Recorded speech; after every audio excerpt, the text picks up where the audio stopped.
Hey Paraphies, hi. Today we're going to talk about lymphoma diagnosis.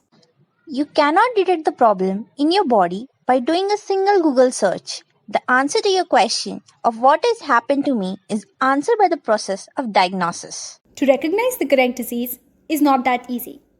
The patient needs to go through a series of tests like blood tests, imaging tests, biopsies.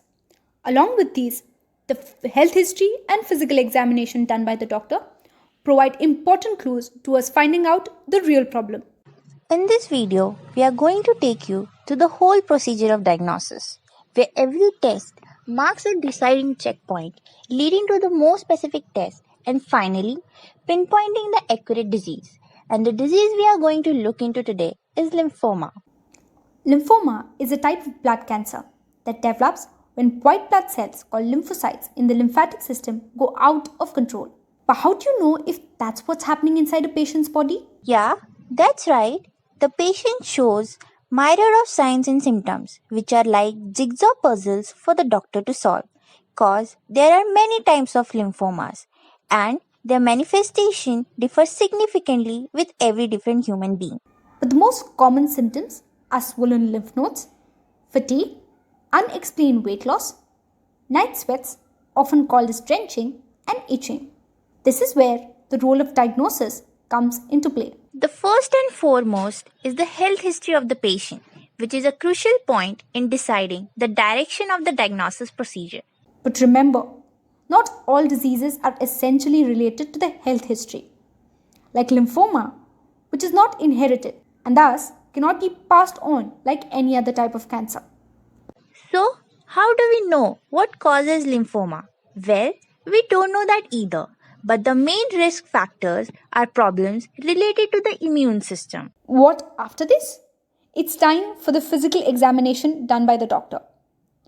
This involves checking for swollen lymph nodes in the body, forming lumps, especially in the neck, armpit, and groin regions. But wait, that means you have a lymphoma? No, not really, as the swollen lymph nodes can be manifestation of any other viral infection. So, what the physical examination does, it only suggests towards more specific tests that can provide us with more accurate diagnosis. And these tests are usually blood tests. Now, as we all know, blood tests are also regularly done by people during their health checkup. These blood tests provide useful insights into the patient's overall health. Other than finding the complete blood cell count, these blood tests also look for any abnormality in the ESR, LDH, and CRP results. These tests detect any change in the characteristic composition of the blood. Does this confirm lymphoma diagnosis? No, absolutely not. It only led us more closer to understanding the problem in the body through a wider perspective. Once the doctor finds out that the signs and symptoms along with the blood tests suggest lymphoma, further more accurate tests are carried out to confirm the hypothesis. Once the detailed checkup of the blood is done, we move towards imaging the body using different tools and techniques in 2D and 3D forms. These are used to detect the swollen lymph nodes. In most of the cases, lymphoma is picked up on an X-ray, and in such cases, the most confirmatory test for cancer, that is a biopsy, is recommended. A biopsy is a minor operation in which the sample of a tissue is taken out from the body and is looked at under a microscope for abnormal or cancerous cells. It is one of the major ways to diagnose most types of cancers. So, in the excision biopsy, where the whole swollen lymph node is removed, not only helps in confirming the diagnosis but also in the identifying the type of lymphoma.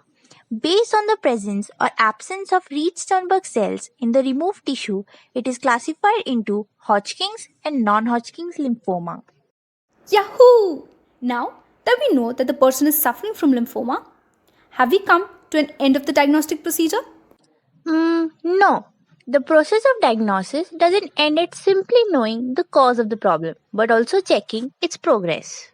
And this progress check is done by determining the stage of the cancer. This staging procedure requires the use of positron emission tomography combined with computed tomography or the PET CT scans of the chest, abdomen, and pelvis. The PET scan is basically an imaging technique that involves injecting a radioactive form of sugar into the patient's body before the scan. The actively dividing cancer cells take up the sugar and can be easily identified as the hot spots on the scan. While the CT scan uses a number of narrow X-rays, taking multiple images from different angles. These images are then analyzed by a computer and put back together to form a very detailed three-dimensional picture of the organs.